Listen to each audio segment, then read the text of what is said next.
안녕하십니까.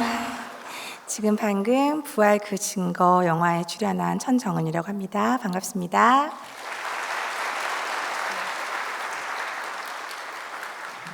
네. 영화가 10월 8일 날 개봉했는데 혹시 보신 분 계시나요? 네.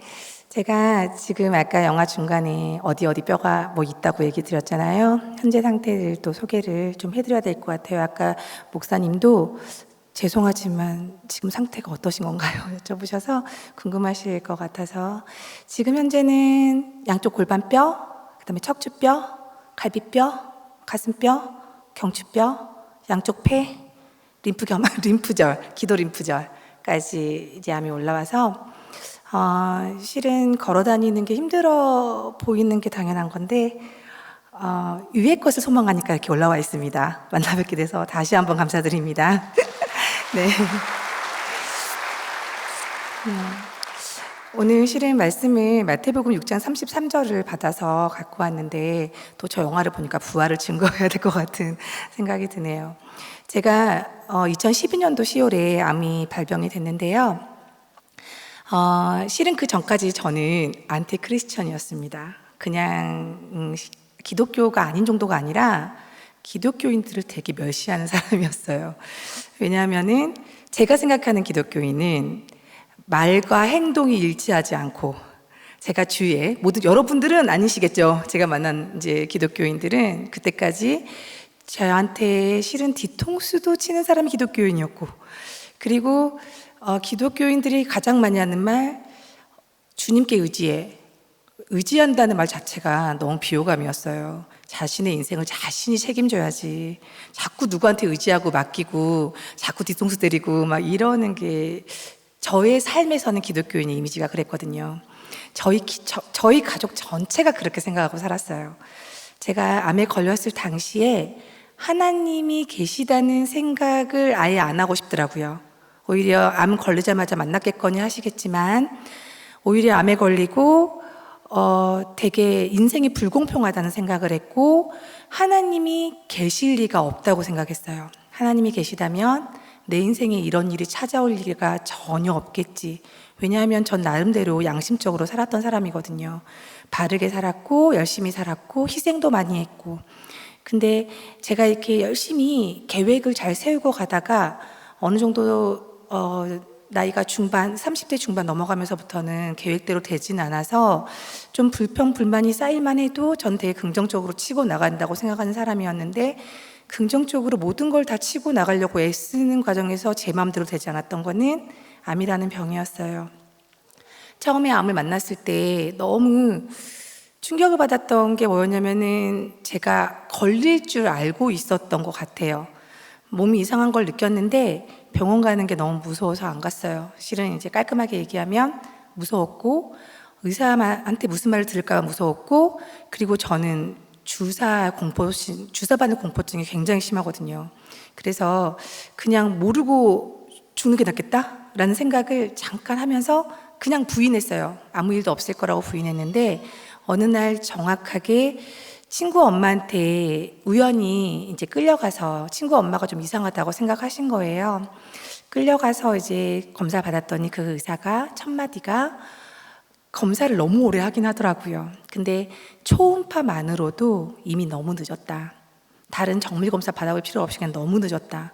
이 정도면 온몸에 번졌겠다. 그래서 그래도 혹시 모르니까 큰 병원 한번 더 가봐라 해서, 큰 병원은 이제 가게 되기 전까지 굉장히 많은 갈등을 했어요. 그냥 암이라는 소식을 듣고 그거를 받아들이는 과정까지 이게 현실감이 없더라고요. 제가 무슨 그 영화 속에, 무슨 삼류 영화 속의 주인공이 된 기분? 뭔가 잘못된 소리를 들은 것 같은 거, 그리고 이건 나랑 관계없는 것 같은 거, 이런 갈등을 막 하다가 병원을 예약하려고 하기 전에 이제 부모님한테 얘기하려고 했더니 입이 안 떨어지는 거예요. 암이라는 단어가 주는 충격이 너무 크더라고요. 암이라고 얘기를 하고 싶은데 아라고 입만 벌려도 눈물이 막 쏟아지고 너무 서럽고, 그래서 결국은 말을 못하고 있다가 예약을 하려고 했더니 그 병원에서는 이제 되게 오래 기다려야 된다고, 검사도 한 8개월 기다려야 된다고 했던 것 같아요. 그때 절망하고 있는데 하필이면 그때 저를 유일하게 전도하려고 했었던 한 언니가 전화가, 그 언니는 전화를 해야 했어야 했어요. 제가 인생에서 살다가 그 언니를 우연히 도와주는 타이밍이었는데 언니한테 이제 더 이상 일을 못 도와줍니다 하고 얘기를 해야 되는 상황이라서 얘기를 했는데, 언니가 너무 갑작스러운 상황인데도 자신의 교인한테 알지도 못하면서 나를, 그 사람한테 매달려가지고 되게 큰 병원에 예약을 해줬는데, 되게 이상한 건 또 그 교인이 어떻게 얘기하고 예약을 했냐면은, 아는 사람한테 부탁을 할 때 자기 친척 언니라고 제발 부탁한다고 해서 빨리 그 다음날 받을 수 있게 해줬는데, 그것도 되게 이상했어요. 왜냐면 한 번도 본 적이 없는 사람이거든요, 그 교인이. 근데 아무튼 그렇게 해서 되게 빨리 검사를 받았는데, 역시 검사 받자마자 의사 선생님이 하는 말이, 우리 병원에서는 당신한테 해줄 수 있는 게 아무것도 없습니다. 이미 뼈하고 폐까지 다 전이가 돼서 손댈 수가 없고 치료가 의미가 없습니다. 정확하게 치료가 전혀 의미가 없습니다. 이렇게 얘기를 해서 그때는 이제 집에서도 심각한 걸 아니까 이제 그때 지인 중에 이제 유방암 수술을 받았던 서혜경 선생님을 통해서 이제 또 이제 큰 병원을 이제 갔는데, 거기 선생님께서도 제 자료를 보더니 그냥 첫 마디가 이걸 나보고 어떻게 하라고 이렇게 하셨지만, 서혜경 선생님이 막 매달리셔가지고 그러면 항암이라도 한번 해볼까? 이렇게 얘기를 하셔서 항암을 들어갔는데, 의사 선생님이, 종양내과 의사 선생님이 저한테 어떻게 치료, 이건 뭐 나보고 어떻게 하라고, 거기서도 그렇게 얘기하면서 저한테 되게 냉정하게 뼈는 절대 못 고쳐요. 기대도 하지 마세요. 그러니까 이건 지금 치료를 만약 하게 되더라도 가슴이랑 임파절에 있는 그 암을 좀 제거를 할 수 있나 보는 거예요. 이렇게 얘기를 하셔서 치료를 일단 들어갔는데, 치료를 시작하자마자 제가 이제 항암 이제 쇼크가 오고, 그 주사 쇼크도 일반적이진 않다고 하는데, 그때 그 간호사님께서는 주사 쇼크가 있다는 건 알았는데 부작용 중에 실제로 겪는 사람은 처음 봤다 할 정도로, 그때 주사 쇼크를 바로 와서 숨도 못 쉬고 있다가 정말 죽을 뻔하다가 겨우 살아서 집에 이제 돌아왔는데, 치료받고 돌아왔지만 그 다음부터 이제 항암 부작용이 매일매일 이제 겪는 부작용이 너무 끔찍하더라고요. 제가 지금 태어나서 그런 거를 겪을 거 생각 못했고, 실은 항암이 뭔지도 몰랐어요. 여기도 많이 암에 걸리지 않으시면 모르실 텐데, 항암이라는 게 무슨 거대한 기기 안에 들어가서 뭐 어떻게 하나 이랬는 줄 알았더니, 그냥 혈관 주사를, 그냥 이렇게 독한 약을, 혈관이 심지어는 타버릴 정도로 독한 약인데, 그런 약을 한 6시간, 7시간씩 맞는 그런 치료를 이제 시작하게 됐습니다. 치료를 시작하면서 바로 제가 되게 의지가 강한 사람이었는데, 2차 항암 때 벌써 그냥 죽고 싶다는 생각을 바로 했어요. 이렇게 살아서 무엇을 하나. 처음에는 죽기가 너무 억울했는데, 그 다음에는 이렇게 사는 게 너무 억울한 거예요. 모든 게 내가 원하는 대로 되는 게 하나도 없고 내 계획대로 되는 게 하나도 없는데, 차라리 이 순간 죽어버리는 게 덜 비참하겠다. 나의 보여지는 모습이 사람들이 안 봤으면 좋겠고, 가발을 쓸 수도 없을 만큼 두피가 아파 죽겠는데 거울을 보면 내 얼굴은 그냥 진짜 골룸 같더라고요. 그래서 이제 그런 게 너무 비참하고 해서 그냥 죽어버리고 싶다 이러고 있는데, 갑자기 제가 약해지고 싶진 않지만 그 순간 들어오는 생각은 뭐였냐면은, 나를 전도하던 언니의 그 말이 떠오르더라고요. 죽고 싶다, 죽고 싶다고 했는데 죽으면 지옥 간다는 말을 연지가 했거든요. 그 정확하게 말하면 저한테, 정은아, 예수님 안 믿으면 지옥 가 했던 말들이 떠오르더라고요. 저는 그때 그 언니가 미친 줄 알았거든요. 사람한테 전도를 누가 이렇게 하나. 요새 좋은 말 많잖아요. 뭐 이렇게 은혜 받으세요, 뭐 이런 말도 다른 기독교들 하던데, 그냥 하나님 믿으면 복이 와요, 뭐 이런 말도 좀 많은 말이 있는데, 저한테 예수 안 믿으면 지옥 가 그러더라고요. 그래서 그때 정말 싸울까? 그냥 그렇게 생각할 정도로 진짜 짜증이 났는데, 그게 그 순간 하필이면 떠오르는 거예요. 내가 이대로 죽으면 지옥 가나? 순간 이렇게 생각이 들어오니까 갑자기 죽을 용기도 나지 않았지만 막상 죽으려고 해도 이거를 어떻게 해야 되지? 이 생각이 들어서 순간 이제 2차 항암 끝나고 너무 힘들었을 때 저도 모르게 하나님을 찾아요. 그냥 찾으려고 한 게 아니었어요. 그냥 찾아봤어요. 하나님 그냥 계세요? 허공을 보고 혼자 있을 때 그냥 이제 제가 가장 혼자서 자유로웠던 공간이 집안의 욕실이었거든요.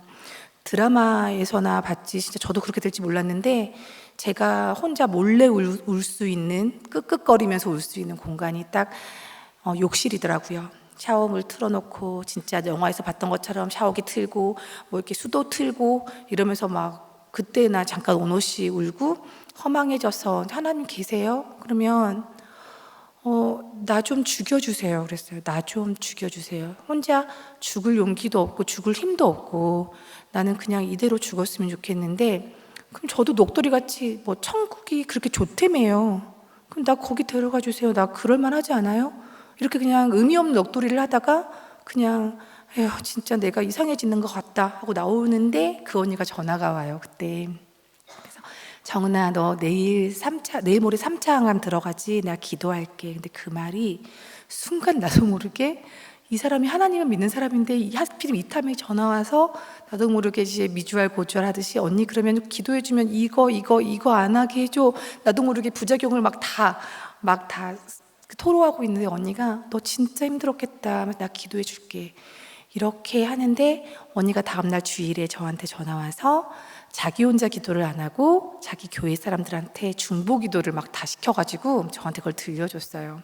그거를 듣자마자 우와 너무 좋다가 아니라 진짜 죽고 싶다. 뭐 이렇게 모르는 사람들이 내 암을 다 알아버렸어.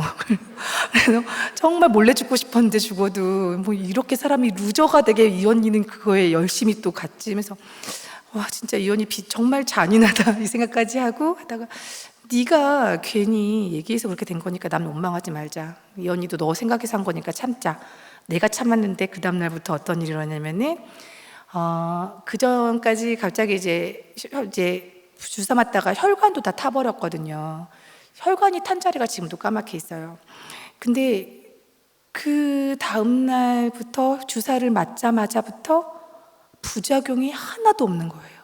제가 1, 2차 때는 다른 사람들보다 부작용을 더 심하게 겪었거든요. 왜냐하면 너무 독하게 맞았어요. 중간에 선생님이 제가 쓰러져가지고 이렇게 백혈구도 막 거의 바닥이라 이제 병원에 응급실로 갔을 때 선생님이 와서 사과할 정도로 선생님이 미안하다고 그러더라고요. 실은 너무 급한 환자라서 용량 조절에 실패했다. 뭐 이렇게 얘기하더라고요.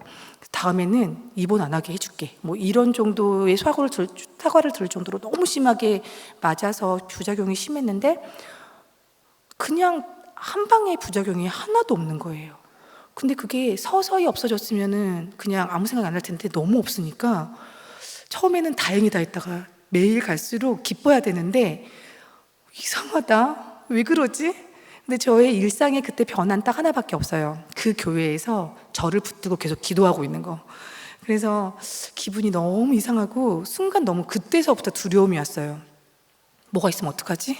나 진짜 이렇게 죽으면 지옥 가는 건가? 막 이 생각이 들다가 매일 지옥이 묵상이 되는 거예요. 지옥이 어떤 곳일까? 그러다가 그냥 지옥이 매일 하루 종일 나 지옥 가는 건가? 내가 만약 죽었는데 눈을 떠버리면 어떡하지? 지옥인가? 막 계속 뭐 어떻게 해도 지옥으로 결론이 나서 하루는 갑자기 정신이 나갈 것 같더라고요. 그러다가 너 뭐 하고 있어? 알아봐. 이렇게 한 거예요, 스스로. 아니, 알아보면 되지, 지옥이 있는지. 하나님이 살아계시면 지옥에 있을 거고 하나님이 안 계시면 지옥이 없을 건데 어떻게 알아봐야 되지 하다가 그 교회를 가야겠다. 다른 교회가 아니라 내 기도하고 있는 그 교회를 가봐야겠다. 사창함 끝나고 나니까 몸이 아무렇지도 않은 거예요. 그냥 밖에 나가도 괜찮은 거예요. 그전에는 밖에 나갈 때 지금 우리 여러분 다 마스크 쓰고 모자 쓰고 그리고 이제 안에다가 뭐 겹겹이 옷 입고 목도리 감고 코트 입고 그다음에 양말 몇 개 신고 뭐 이렇게 운동화 신고 그렇게 해서 나갔다가 갑자기 바람을 맞으면은 갑자기 냄새가 확 변하면서 열이 오른다고 다시 기어 들어오고 막 이랬거든요. 근데 사창함 딱 끝나고 밖에를 용기 있게 나가봤더니 냄새가 괜찮고 바깥 냄새가 그래서 점점 에너지도 좋아지고 이제 진짜 더 이상 물러설 수 없겠다 알아봐야겠다 해서 제가 알아보러 그 교회를 못 이기는 척 따라갔어요. 따라갔는데 도착했더니 밤이에요. 근데 그 교회가 춘천에 있었거든요. 되게 시골에 이렇게 되게 무서운 길로 막 이렇게 가는데 끌려가는 느낌? 처음부터 기분이 별로 안 좋았는데 도착하자마자 기분이 더 안 좋더라고요. 사람들이 다 시커매요. 겨울이라서 그렇겠지만 다 시커먼데 그 사람들이 이제 목사님이 이제 우리가 매일 기도하는 그 자매가 자기 발로 걸어서 왔다고. 어디 있어요? 일어나 보세요. 이러시더라고요. 그래서 어떡하지 하다가 이제 쭈뼛쭈뼛 일어났더니 저 자매 여기까지 왔는데 하나님께서 살려주시라고 우리가 또 기도하자. 거기서 갑자기 기도를 하는데 이분들이 그냥 막 저는 기도라는 건 이렇게 하는 줄 알았는데 갑자기 여기서 주여 막 소리 지르고 막 방언인지도 몰랐어요. 그때 뭔지 모르게 이상한 언어가 막 들리고 그 순간 와 나는 이제 드디어 이상한 곳에 와가지고 정말 이제 난 이제 정말 잡혀서 이제 어디로 이제 끌려가나 보다. 암 환자 갔다가 어떻게 쓰려고 그러지? 막 생각을 했는데 머릿속에 한 가지밖에 없는 거예요. 도망가야겠다 이 생각만 하다가 결국은 되게 안 무서운 척하고 정말 잘 빠져나왔어요. 잘 빠져나와서 집으로 미친 듯이 왔는데 딱 집에 도착해서 잘 자고 큰일 날 뻔했어 하고 잘 자고 일어났는데 일어나자마자 갑자기 기분이 너무 나쁜 거예요.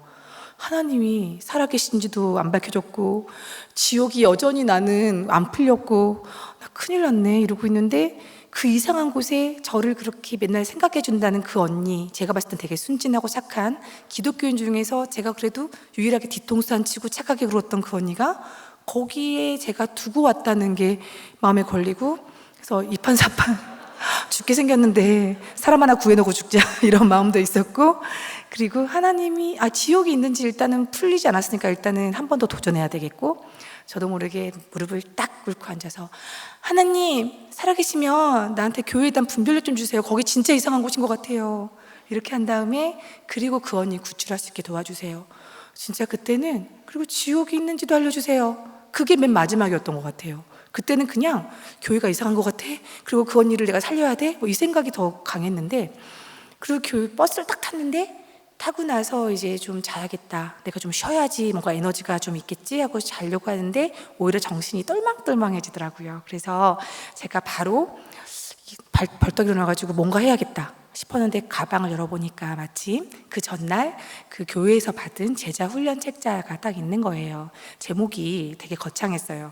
성령의 권능으로 부활을 증거하라. 뭐야 이러면서 근데 이 책이 기분은 별로 안 좋은데 이 사람들이 이 책을 보고 뭔가 얘기를 할 것 같으니까 내가 받아치려면 나도 읽어야겠다 하고 이렇게 읽기 시작했어요. 에스겔서가 너무 재밌더라고요. 몰랐는데 에스겔서를 읽어보니까 이렇게 천사들이 이제 마귀가 돼서 하는 전쟁들 막 이런 거라는 건 너무 이해가 오더라고요. 그래서 너무 재밌게 보다가 갑자기 이제 로마서 1장 28절 9절에서 제가 딱 멈췄어요. 그때 제 얘기를 읽게 된 거예요. 처음으로 성경에 제 말이 나올지 몰랐는데 거기서 뭐라고 하냐면은 모든 사람들이 하나님을 마음에 두기 싫어하는 죄를 지었다고 나와 있는 거예요. 너무 동의가 되더라고요. 나 하나님 싫었거든요. 그래서 근데 그게 죄라고 나와 있는 부분이 기분이 나빴지만 거기서 놀란 건 기분 나쁜 게 아니라 내 얘기가 나왔다는 게 좀 섬찟한 거예요. 그리고 나서 그 다음 말에는 로마서 5장 12절 말씀이 같이 붙어 있었는데 이와 같이 모든 사람이 죄를 지어서 사망에 이르렀다가 나오더라고요. 죄를 지으면 죽는다는 건데 내가 하나님을 마음에 두기 싫어한 죄를 지었고 그래서 죽게 된다는 사실 그리고 중간에 이와 같이란 말이 되게 놀랍게 보였어요. 거기에 밑에서 in this way라고 영어로 이렇게 바꿔놨더라고요. 이런 방식으로 죄를 지었다는 건데 다른 게 아니라 정말 하나님을 마음에 두기 싫어하는 마귀와 같은 마음 그리고 선악과를 먹은 아담과 같은 마음 이게 그냥 똑같은 그런 게 아니라 그런 마음 하나님을 대적하는 마음 그런 마음에 대한 설명이 나와 있는데 조금 마음에 들진 않았지만 모든 사람이란 단어에서 넘어갈 수가 없었어요. 왜냐하면 거기에 그 단어에 포함되잖아요. 모든 사람에 내가 들어가니까 무조건 이게 뭔가 잘못됐구나 내가 뭔가 모르는 뭔가가 있구나 다시 맨 앞으로 왔더니 놀랍게도 사도행전 17장 30절 31절 말씀이 있었어요. 거기에는 하나님이 심판장을 세웠다는 거예요. 그 심판장이 예수님 나중에 마지막 날에 심판장이 예수님인데 하나님께서 그 다음 절에는 하나님이 친히 주신 모든 사람이 믿을 만한 증거, 우리 모든 사람이 너네한테 내가 믿을 만한 증거를 줄게 했는데 그 증거가 있다는 말이 너무 놀라웠는데, 그 증거가 하나님께서 제시한 증거는 다른 게 아니라 예수를 죽은 자 가운데서 다시 살리신 것으로, 예수를 부활시켜서 내가 하나님이 살아있던 걸 너희한테 알려줄게 하는 내용이 거기 들어가 있는 거예요. 너무 놀랍게도 그 말씀이 안 보였는데 다시 정신 차리고 보니까 너무 선명하게 보이더라고요. 그래서 거기서 너무 놀란 거예요. 예수님이 부활하셨어요. 사람들이 얘기하던데 좀 약간 다르게 들렸거든요. 왜냐면 제가 어렸을 때부터 길거리 가다가 받은 전도는 뭐냐면 십자가에서 예수님이 당신을 대신해서 죽었어요 였어요. 근데 제가 그때 기분이 너무 나빴어요.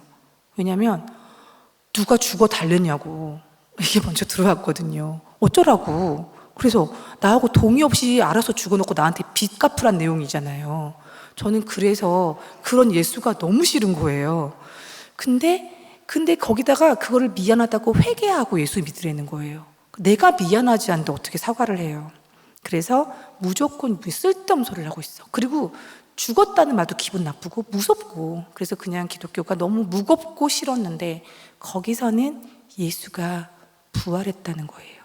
그 죽은 예수가 부활한 게 하나님의 계획이라는 거예요. 그래서 거기서 그러면 내가 이게 예수가 부활했다는 거를 찾아만 내면 하나님이 살아계시다는 거를 내가 정확하게 확신을 할 수 있다는 건데, 이게 확신만 되면 천국과 지옥을 가지 않고도 무조건 있는 거잖아. 이게 너무너무 순간 가슴이 막 콩닥콩닥 뛰면서 이걸 알아야겠다. 순간 다시 또 절망해요. 예수가 내가 부활한지 어떻게 알아. 그냥 그렇게 하고 났는데 진짜 그 순간 너무 놀랍게도 오늘 며칠이더라? 그냥 이런 거예요. 아무 생각 없이. 그랬는데 오늘이 몇 월 며칠이지? 이렇게 하다가 오늘 날짜는 어떻게 생겨났지? 정말 그냥 평상시에 아무렇지도 않게 넘어갔던 그 날짜가 어떻게 생겼지가 궁금하더라고요. 그러고 봤더니 BC와 AD가 번뜩 떠오르는데 AD가 뭔지 갑자기 모르고 있었다는 생각이 들어서 얼른 네이버를 찾아봤더니 AD가 아노 도미니 그리스도의 해.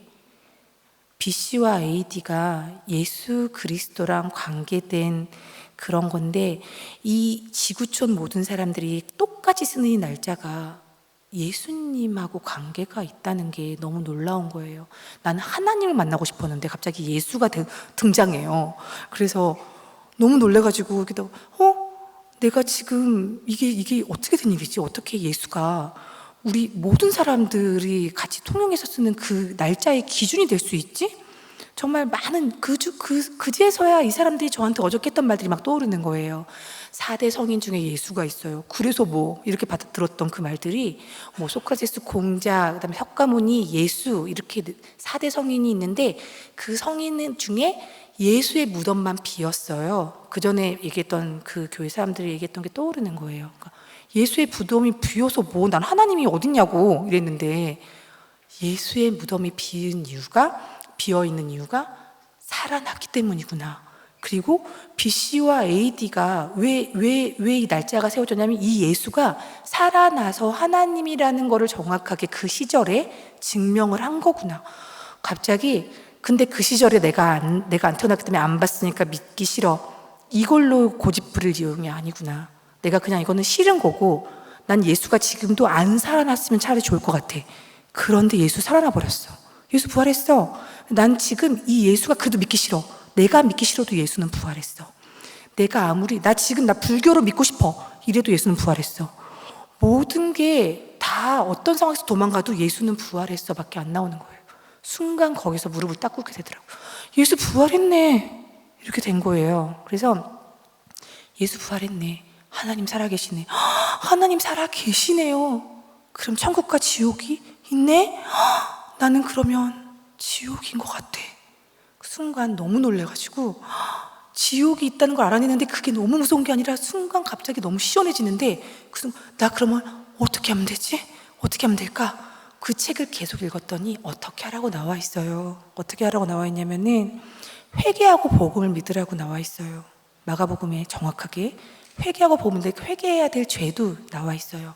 요한복음 16장 9절에 예수 믿지 않은 죄 회개해라.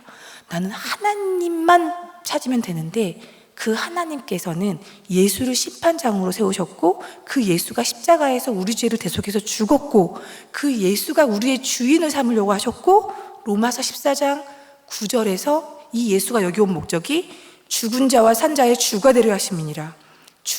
내가 주인 되었던 죄를 회개하고 예수를 믿어야 한다고 나와 있더라고요. 너무 놀란 거예요. 순간 가장 꽂혔던 단어는 주인.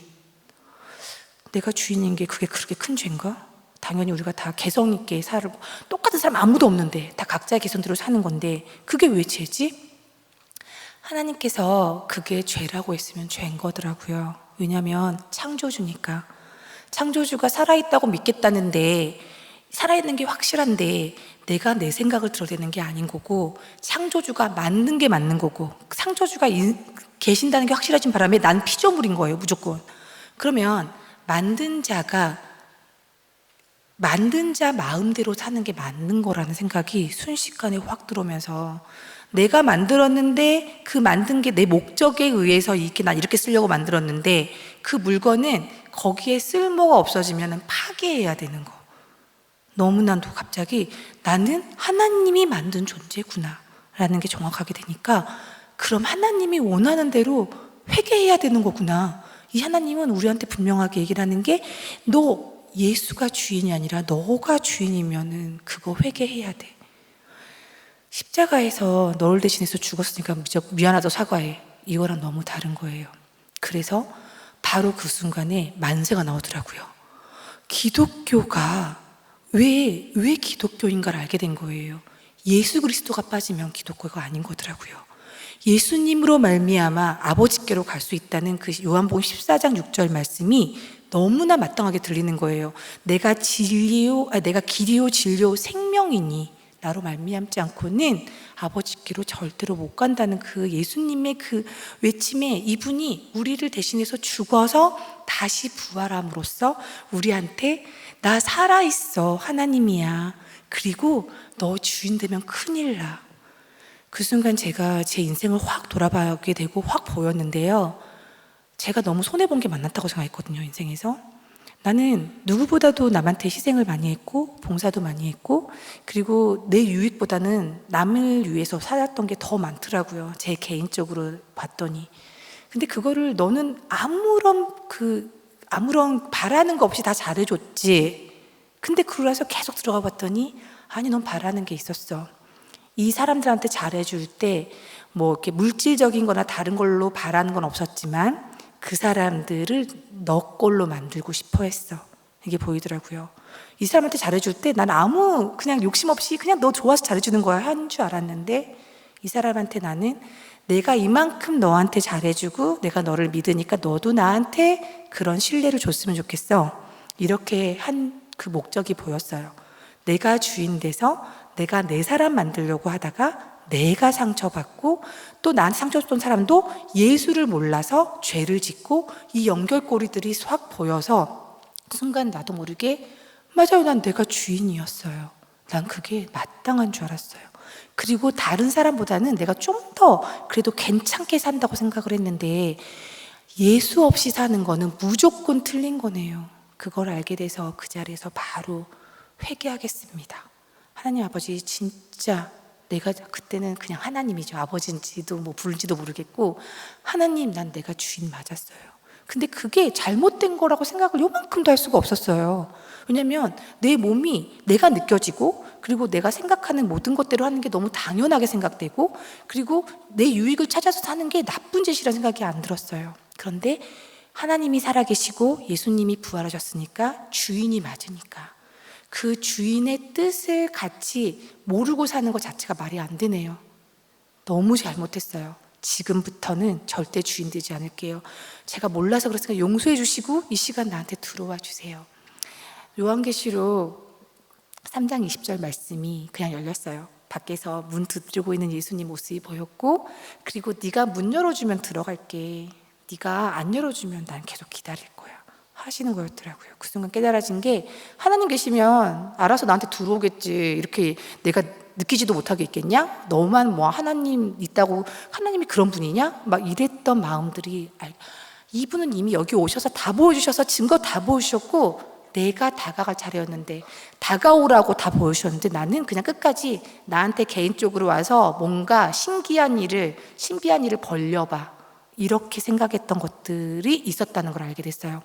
그럴 필요가 없는데 증거로 주셨는데, 그 자리에서 바로 주님, 이제 나 준비됐어요, 들어오세요. 로마서 10장 9절에 그런 말씀이 있더라고요. 예수를 주로 시인하고, 입술로는 그렇게 시인하고, 마음으로는 하나님의 능력으로 예수를 부활시킨 것을 믿으면 구원을 얻으리라. 구원의 약속은 다른 게 아니라, 입술로는 예수가 내 주인입니다 하고, 마음으로는 예수님이 부활하셨다라는 걸 믿으면 구원해 주신다는 거예요.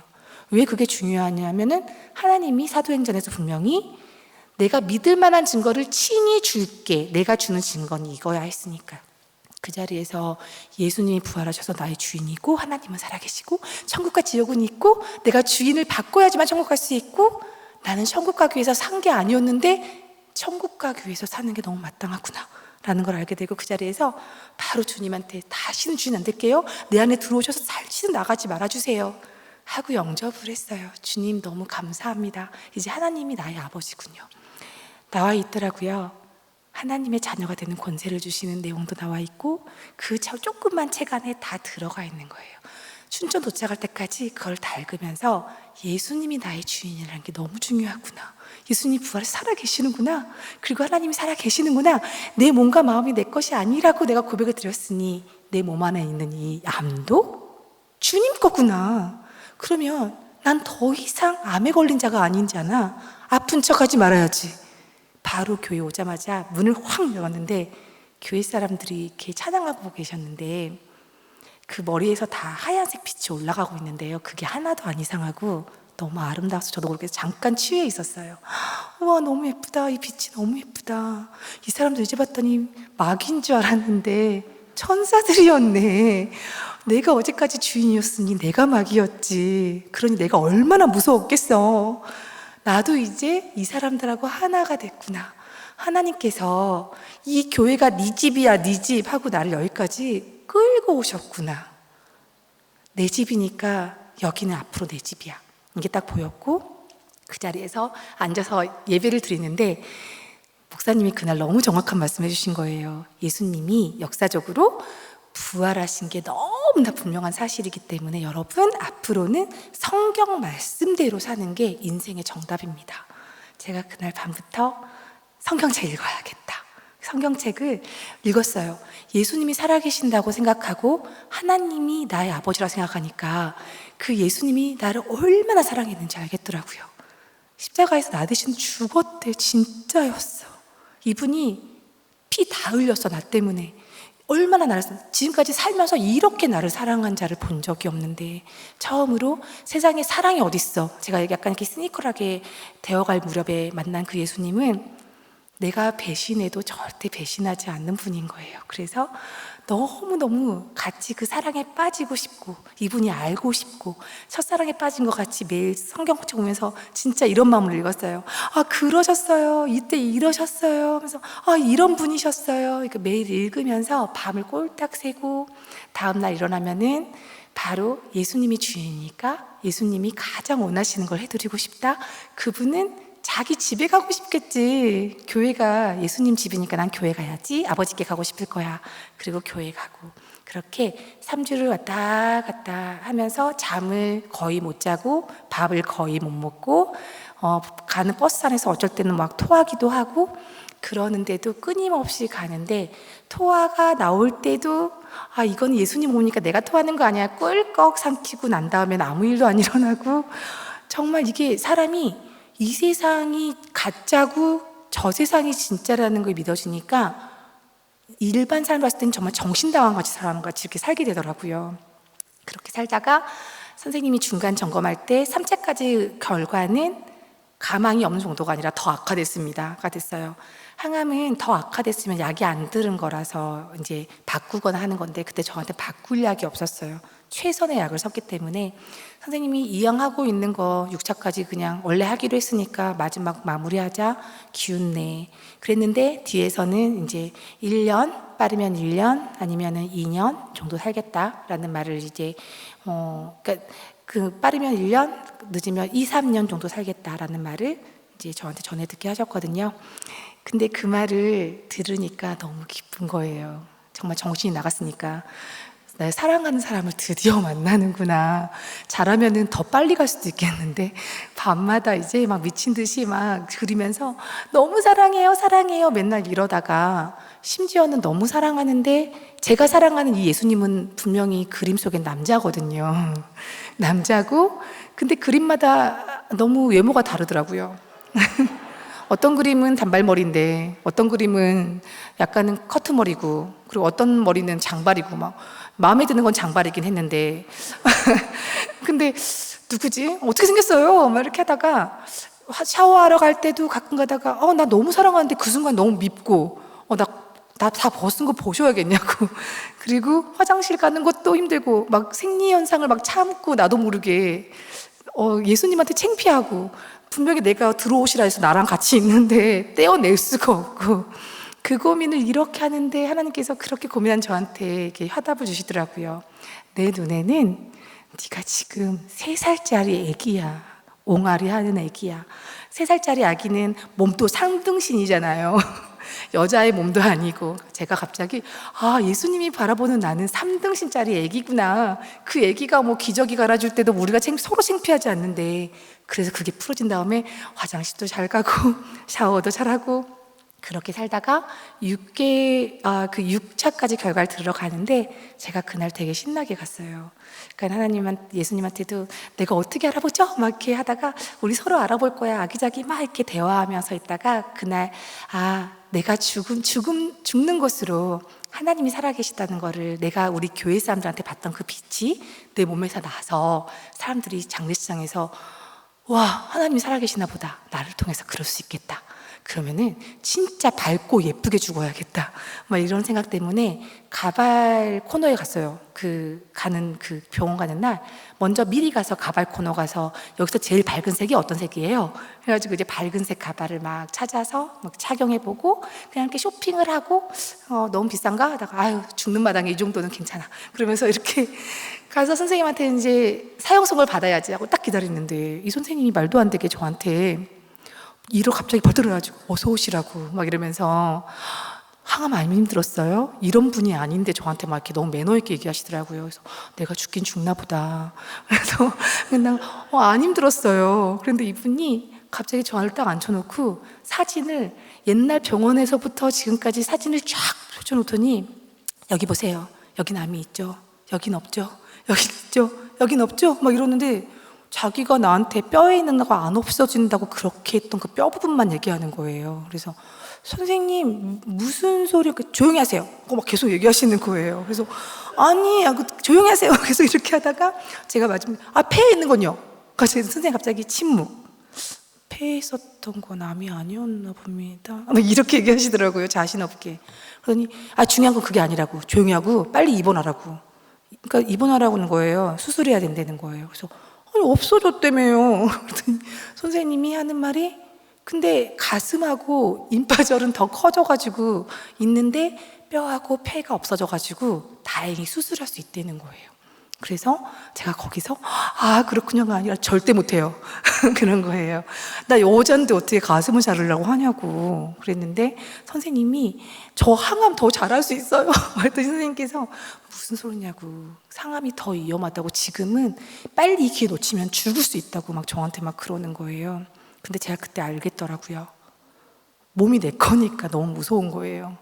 나 분명 예수님 들었는데 너무 무서운 거예요. 가슴 잘라내면 그게 뭐야 장애인보다 더 무서워 막 이랬는데 선생님 저도 모르게 그럼 보건 수술 바로 시켜줄 거예요. 그랬는데 안 된다는 거예요. 너무 심각한 사람이라서 좀 지켜봐야 된다고 하는데 제가 그때 저도 모르게 선생님 저 오늘 못한다고 절대 안 된다 했더니 선생님 왜 그러냐 했더니 저 기도하러 가야 돼요. 이랬거든요. 머릿속에서 너가 주인이야, 너가 주인이야, 너 빨리 교회 가, 이거밖에 생각이 안 나서 선생님이 그래서 어처구니 없다는 듯이 하면서 일주일 시간 줄 테니까 꼭 일주일 뒤에 여기 나타나라고, 알았다고 감사하다고 교회를 막 무조건 가는데, 가면서 이미 막 차 안에서 회개를 하게 됐죠. 하나님, 내가 왜 이렇게 됐어요? 가슴 잘라낸다는 말이 뭐라고? 내가 이렇게 무서워하고 또 벌벌 떨어서 내가 주인 돼가지고 너무 죄송합니다. 가슴도 주님 거니까 그냥 가져가셔도 제가 감사해야 되는데 너무 죄송합니다 하다가 갑자기 머릿속에서 나 부활하잖아. 나 부활할 건데 이 가슴, 이 헛몸인데 주님께서 이번에 가슴 가져가고, 다음에 또 뭐 재발하면 또 왼쪽 가슴 따로 가져가고, 뭐 그다음에 뭐 안에 장기가 또 주면 또 따로 가져가든지, 아니면 지금 한꺼번에 가져가든지, 나랑 관계 없잖아. 내 몸이 아니니까, 주님 거니까. 왜 근데 갑자기 또 이렇게 벌벌 떨고 또 막 줬던 거 뺏고 진짜 구차스럽게 얘가 이러고 있지? 갑자기 생각하면서, 주님 죄송해요.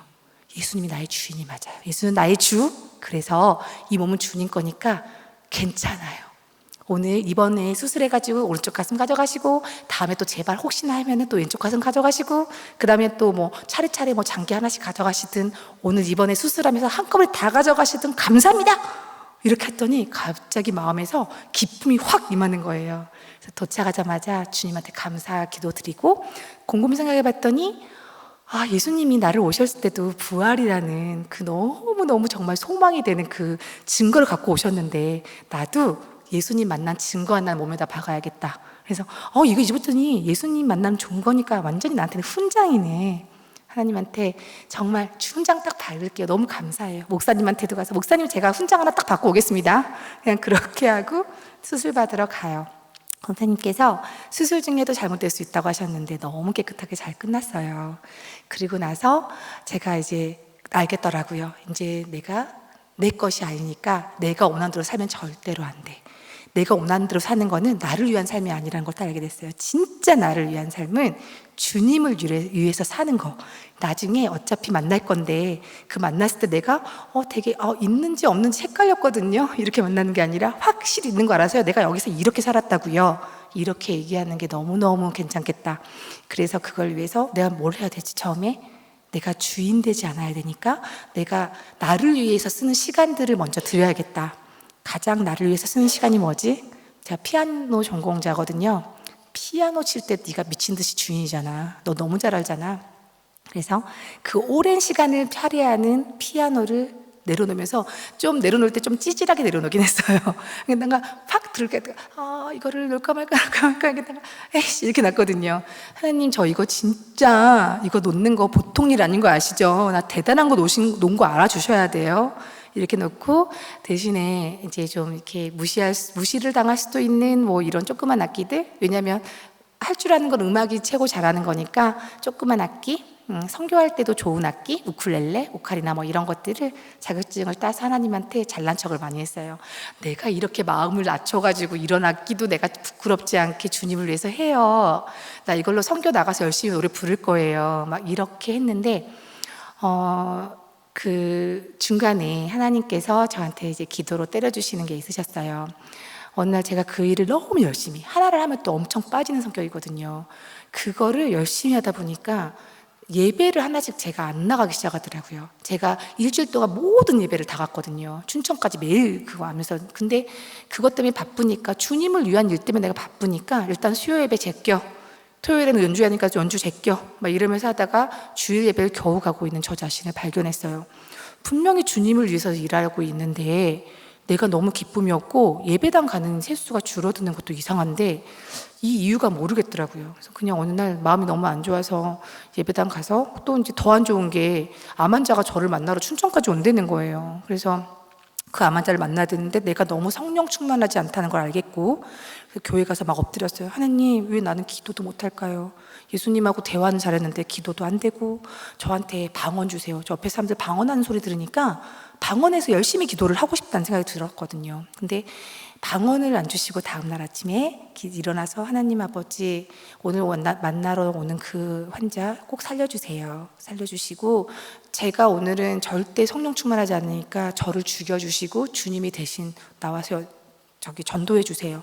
주님 영혼이니까 직접 하세요. 그리고 저는 뇌도 그냥 아무 생각도 안 하지 않게 얘도 죽여주세요. 그렇게 기도하고 눈을 떴더니 1시간 반이 지나가 있었어요.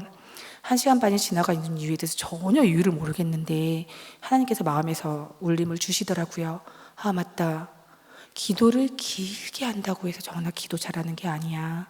그분은 나랑 소통을 하고 싶어 했는데, 오히려 제가 막 여기저기 찾았을 때, 예수님 찾을 때는 그렇게 기뻐하시던 분이 내가 기도를 형식적으로 하려고 하는 거에 마음이 별로 안 좋아하셨다는 걸 알게 해주셨고, 그리고 내가 주인 되기 위해서 왔는데 네가 주인이 되지 않겠다고 한 고백이 기쁘게 받으셨다는 걸 알게 해주시고, 그 전에 기도들은 보통 뭐 이걸 내가 할 거니까 이렇게 해주시겠어요? 이렇게 했던 기도였던 것들이 너무 많았더라고요. 그게 아니라 주님의 영혼을 구원하게 해주세요. 내가 주인 되지 않게 해주세요.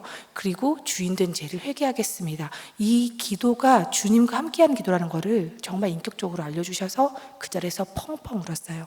그날로 다시 기독교인으로 제가 거듭난다는 걸 알게 됐더라고요. 그래서 다음 날부터는 딱 새벽에 일어나서 주님을 맞아들일 준비를 했어요. 딱 일어나서 하나님, 예배를 드립시다. 이렇게 시작을 한 거죠. 근데 이 새벽에 너무 고요해서 내가 좀 창피하니까 주님 오늘은 이 안에 있지 마시고 여기 앉아주세요. 여기 주님 지정석 이렇게 만들어드리고 여기서 잘 바라봐 주세요. 그리고 나서 찬송가를 부르고, 어떤 거 찬송가 부를까요? 같이 의논해요 하면서 짠 하고 펼쳐서 마음에 드는 가사가 오면은 이거 주님께서 부르고 싶은 게 너무 마땅하군요. 말씀도 같이 찾고 찬송도 같이 찾고, 그리고 나서는 이제 제가 전도를 하겠다고 모든 사람들, 전도해달라고 하는 사람들을 그냥 만나러 갔거든요. 가서 말씀을 전했거든요. 근데 그 사람들을 싹 정리해서 올려놓고, 맨 처음 기도는 교회와 목사님 그리고 일꾼들을 위한 기도를 하고, 차례차례 어떤 기도가 가장 중요한 걸까? 교회를 위한 기도, 그 다음에 영혼을 위한 기도. 이게 너무너무 다른 거는 다 알고 계시니까 할 필요도 없구나, 나 살려주세요 할 필요도 없어, 이렇게 하고 정해놓고 기도를 했더니 3시간 동안에 예배하면서 기쁨이 넘치고 너무 그 시간이 귀하게 느껴지더라고요. 하루도 안 빼고 그 기도를 시작했더니 어떤 일이 벌어지냐면은 하나님이 제 스케줄을 만들어가기 시작하셨어요. 그거를 제가 겪는 게 어떤 거였냐면은, 그렇게 하고 나갔더니 암 환자들을 만나달라고 해요.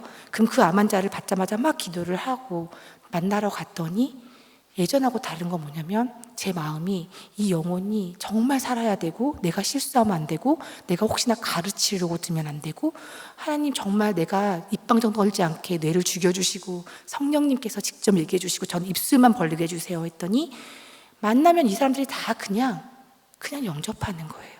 심지어는 예수 안 믿으면 지옥 가요, 이 말에도 영접하시는 거예요.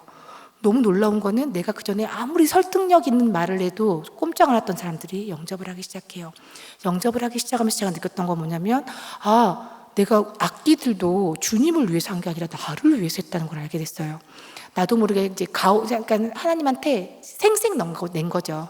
내가 이런 거 하면서 내가 주님한테 영광을 올리면서 나를 좀 기쁘게 봐라, 이런 건데, 그것도 회개하게 됐어요. 하나님, 제가 제 뜻대로 제가 제 길을 정했어요. 너무 죄송해요. 다시는 주인 되지 않을게요. 이거 하나님이 계획하신 거 아니면 다 그냥 파토 내버리세요. 그런데 이걸로 쓰시겠다고 그러면 저한테 좀 약간 사인 주세요. 이렇게 기도를 했더니, 기도하자마자 한 일주일 후에 바로 영접을 하면, 암 환자 영접하면 수업이 들어오고, 암 환자 영접하면 수업이 들어오고, 제가 월요일은 쉬는 날로 정해놨거든요. 제 인생에서 처음에는 월요일부터 토요일까지 일요일까지 살았는데, 예수님 만나고 나서는 일요일부터 토요일까지 살게 된 거예요. 그래서 일요일이 주일 예배가 가장 중요한 날이니까 그날의 모든 에너지를 다 쏟겠다는 마음으로 월요일을 쉬는 날로 정해놨어요. 화요일부터 금요일까지 수업이 쫙 정해지고 암 환자 스케줄도 쫙 정해지더라고요.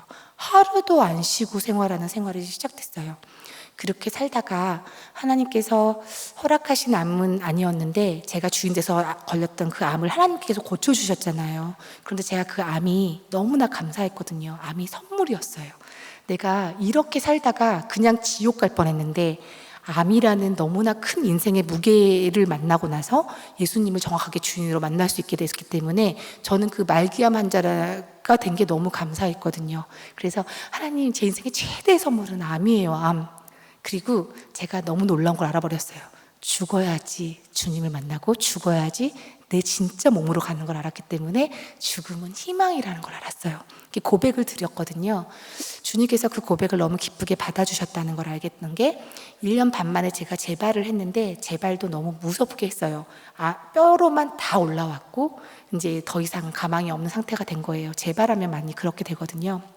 근데 하나님께서 내가 암을 정말 선물로 받아들였다는 걸 아시고 이걸 허락하셨다는 거를 알게 해주셨어요. 기도했거든요. 매일 기도하면서. 암 환자가 나보고 막 욕해요. 기도를 했거든요. 어떤 암 환자가 진짜 저한테 꺼지라고 했단 말이에요. 네가 이렇게 기쁜 소식이라고 왔는데 자기 안 기쁘니까. 그래서 그것 때문에 기도를 엄청 했는데 하나님께서 일주일째 되는 날 응답을 재발로 주셨어요. 그래서 제가 재발을 하자마자 선생님이 또 못 고치겠다고 하니까 하나님께서 나한테 주신 무기구나 바로 알겠더라고요.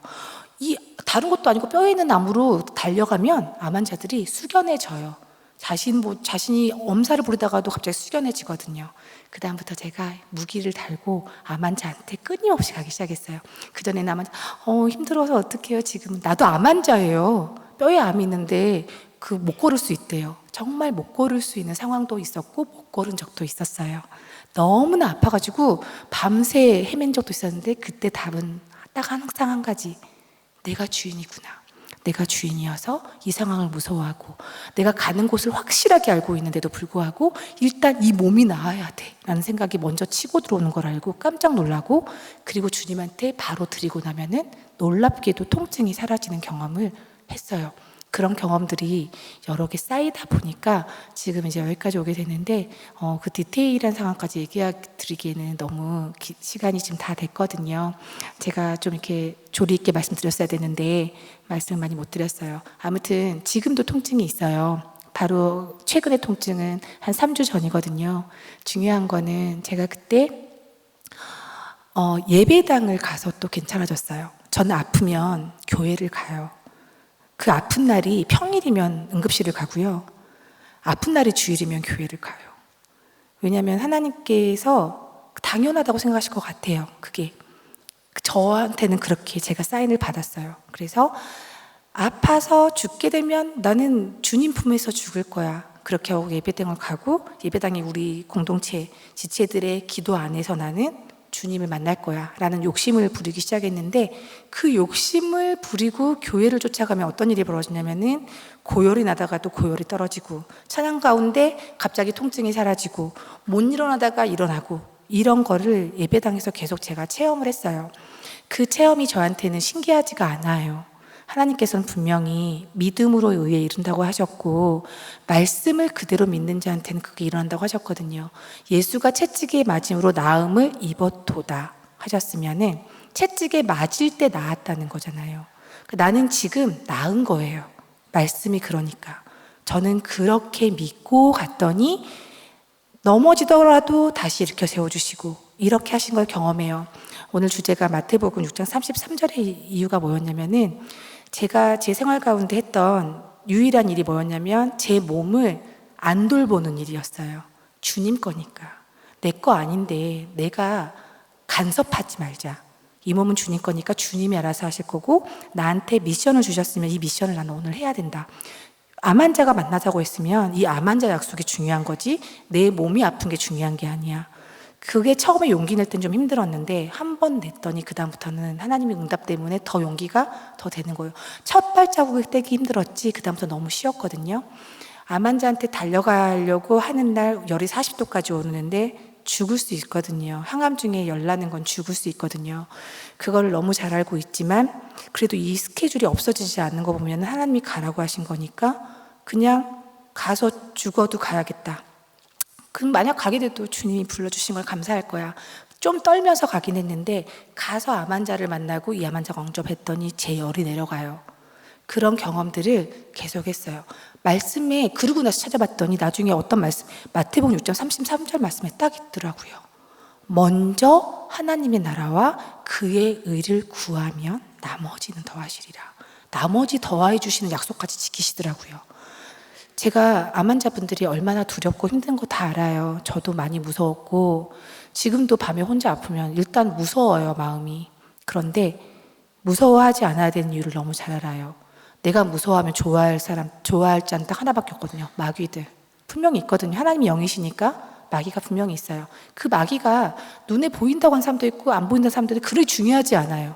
어쨌든 마귀가 있는데 그 마귀가 하는 일은 우리한테 생각을 넣어주고 그 생각은 항상 불안하고 정말 누구를 미워하고 두렵고 공포에 떨게 하고 죽고 싶어 하고 그리고 나는 아무것도 아니야 절망하게 하고 그런 놈들이거든요. 그런 놈들한테 주는 감정을 받아 먹어서 내가 땅으로 꺼져가는 게 아니라 나는 하나님의 사람이기 때문에 나는 기쁘고 항상 기뻐하라 범사에 감사하라 주께 그리고 주께 염려를 맡겨라 그리고 성령을 소멸치 말며 너무 중요한 말씀 그리고 쉬지 말고 기도하라. 하나님께서 그게 너희를 향한 하나님이 아버지의 뜻이니라. 하나님 아버지의 뜻이 뭔지 알려주셨으면 그걸 행하면 되는 거더라고요. 그래서 기쁘지 않으면 회개해요. 안 기뻐요. 잘못했습니다. 내가 주인이에요. 또 이제 이 기분 나쁜 걸 받아 먹었어요. 누가 미워 죽겠어요. 잘못했습니다. 저 사람이 나한테 실수했지만 내가 미워했으니까 잘못했습니다. 너무 단순하게 말씀을 그대로 받았더니 하나님께서는 선물을 주시더라고요. 제가 뛰어나갈 수 있게 해주시고 일어날 수 있게 도와주시고 절망을 잡고 아프다고 징징거릴 때 절대 일어나지 않은 일들 아파도 나 괜찮아요. 예수님이 거니까 나는 괜찮아. 예수님이 아픈 거지 나는 괜찮아. 진짜 너무 아플 때는 너무 아파요. 아파하다가 넌 진짜 또라이도 아니고 남이 아픈데 왜 네가 아프다 그래. 막 이렇게 진짜 너무 아플 땐 저도 모르게 정말 그러다가 하나님한테 좀 막 이럴 때도 있고 하거든요. 근데 그때도 절대 두려움이 틈타지 않게 하는 걸 되게 정확하게 예수님께서 제자들한테 부활해서 짠 나타날 때도 첫 번째 한 말 두려워 말라 평안할지니라. 예사야 말씀에서도 두려워 말라 놀라지 말라 평강하라. 하나님이 주신 명령이 그거면은 그냥 그대로 지킬 때 그리스도인에게 나타나는 그 놀라운 기적을 감히 제가 지금 체험하고 있거든요. 그래서 어떤 신비한 능력이 있고 이런 게 아니라 나를 오늘 찬양 끝내줬어요. 내가 죽고 주가 살면 주님의 능력이 나타납니다. 그래서 항상 우선순위를 할 때 내가 우선순위를 할 때 내가 이걸 하고 싶고 욕심을 따라가는 게 1번이 아니라 하나님의 나라와 그의 의 하나님의 나라와 그의 그 의가 뭐겠어요. 분명히 아까 나왔잖아요. 하나님의 뜻은 항상 기뻐하고 그리고 감사하고 주께 염려 맡기고 이런 자들이 돼서 하나님 나라에서 같이 살기를 원하시는 거잖아요. 나도 그렇게 살아야 되고 그렇게 살라고 사람들한테 전해야 되는 그런 미션을 받은 거예요. 부활 그 증거 영화가 왜 부활을 증거를 하는지를 정확하게 나타내는 영화거든요. 거기에 보면은 처음 시작은 요한복음 2장 22절로 시작해요. 제자들도 예수님이 부활하신 다음에 믿었다는 거예요. 그 말씀에는 3년 3개월 동안 미친 듯이 쫓아다닌 그 제자들이 내가 죽고 부활할 거야 할 때 죽는다는 말에는 그러지 마시옵소서 해놓고 부활한다는 말을 싹 잊어버리고 십자가 앞에서 다 도망가잖아요. 그 겁쟁이들이 순교를 선택하는 거는 오직 부활하신 예수님을 만났을 때였거든요. 저도 예수님이 부활했다는 게 확신이 없었으면은 제 믿음에서 굉장히 믿음 생활이 힘들었을 것 같아요. 내가 확신하지 않는 믿음은, 확신이 없는 믿음은 실은 가식이에요. 그래서 확신을 해야 되는데 그 확신을 할 수 있는 증거를 주셨단 말이에요. 그래서 결과적으로는 사도행전 1장 22절 말씀으로 마무리되는 영화인데 우리 모두가 부활의 증인이 되어야 하리라 하거늘. 사도행전에서는 예수님 부활했다는 말밖에 없어요. 부활했으니까 다들 힘내서 우리 다 천국 간다는 걸 알려주고 사도들이 다 그러고 가거든요. 그들의 죽음은 헛되지 않아요. 왜냐하면 그들은 죽는 게 유익인 걸 너무 알았거든요. 저도 죽는 게 유익인 걸 알아요. 죽어야지 내 너무너무 훌륭한 부활체로 옮겨간다는 걸 알거든요. 그 몸이 고린도전서 15장 보면은 예수 그리스도가 다시 사신 것이 없으면 너희가 여전히 죄 가운데 있고 너희 지금 모든 게 다 헛것이야. 이렇게 얘기하신 내용이 17절에 딱 있어요. 51절에 보면 어떤 말이 있냐면요. 보라, 나팔 소리가 나매. 나팔 소리가 날 때 어떤 일이 일어나냐면 너희의 몸이 그 자리에서 홀연히 변화하겠고 몸이 죽고 영혼이 빠져나가는 게 아니라 그 자리에서 우리가 부활체로 확 변해서 가신다는 그 내용이 있어요. 그리고 첫 번째 부활의 열매는 그리스도요. 두 번째는 예수한테 붙은 자요. 세 번째는 나머지라. 실은 모든 사람이 부활해요. 그래서 결론은요, 예수를 꼭 믿어야 되는 사람과 예수를 믿는 자, 이 세상엔 두 가지밖에 없어요. 그래서 우린 예수를 믿는 자잖아요. 예수 믿는 자면 예수 믿는 자 같이 살아야 돼요. 몸에 갇혀 있거나 내 조금만 문제 앞에서 벌벌 떠는 자가 아니라 예수님이 내 주인이야. 하나님 내 아버지야. 그래서 난 괜찮아. 어떤 일이 있어도 괜찮아. 그런데 너도 예수 믿고 천국 가야 돼. 우리는 이 얘기를 꼭 전달해야 될 의무가 있고 예수의 부활을 증거하는 사도들의 뒤를 이어야 돼요.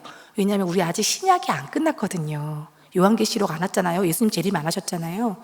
2000년 전의 일이 너무 오랜 일이라서 지금하고 세대가 달라. 아니요. 바울과 우리는 같은 시대 성향이 딱 있는 거예요, 지금. 그래서 바울만 특별해서 이제 순교하고 베드로만 그러는 게 아니라 우리 모두가 그 사도들하고 똑같이 부활의 증인으로 살다가 나중에 그날이 되면 몸이 호련히 변화해서 예수님과 딱 눈 마주쳐야 되는 거예요. 그래서 저도 오늘도 항상 잠들 때 도적같이 오시는 예수님 때문에 절대 주인 되지 않고 천국에 갔을 때 주님 앞에서 딱 쳐다보고 저 왔어요 이렇게 하고 싶지, 오늘로 부르지 마시지 이러고 싶지가 않아요. 근데 그렇게 생각하는 걸 정말 하나님께서는 마땅하다고 보신다고 봅니다. 그래서 자신의 지금 처지에 아프거나 아니면은 뭐 돈 문제도 많죠. 이 세상 문제는 거의 똑같아요. 그죠? 그리고 뭐 이성관계 다 필요 없어요. 어차피 이 세상 100년도 못 살아요. 우리 금방 가는데 저 세상은 영원한 곳이고 우리의 몸은 썩지 않고 너무나 아름답고 아프지 않는 그 몸으로 가는 거니까 하나님이 우리에게 주신 선물, 우리의 처소와 우리의 부활하는 몸을 주신 그 선물을 기쁘게 받아들일 준비를 하면서 이 땅에서 이 세상에 현혹되지 말고 어떤 거에도 절망하지 말고 항상 기뻐하고 두려워하지 말고 예수는 나의 주 하고 나는 부활의 증인입니다.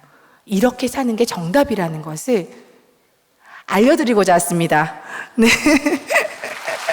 네. 마무리가 좀 그러네요. 제가 예수님 믿은 지 진짜 7년밖에 안 돼가지고 조금 저건 신학적으로 이상해 이렇게 하실 수도 있는데 저는 신학을 공부한 사람이 아니라 제가 만난 예수님을 만나 얘기 드리러 온 거니까 너무 오해 안 하셨으면 좋겠고 우리가 예수님 만났으면 예수님 만난 자 같이 살았으면 좋겠어요. 우리가 찬양만 할 때 기쁘고 예배당 올 때만 기쁜 게 아니라 매일 삶 속에서 기뻐하는 모습으로 사람들한테 쟤는 왜 맨날 기뻐? 기쁨의 온천이 뭔지 먼저 물어와서 알려줄 수 있는 사람이 됐으면 좋겠습니다. 아무튼 긴 간증 들어주셔서 감사하고요. 여기까지 하도록 하겠습니다. 감사합니다.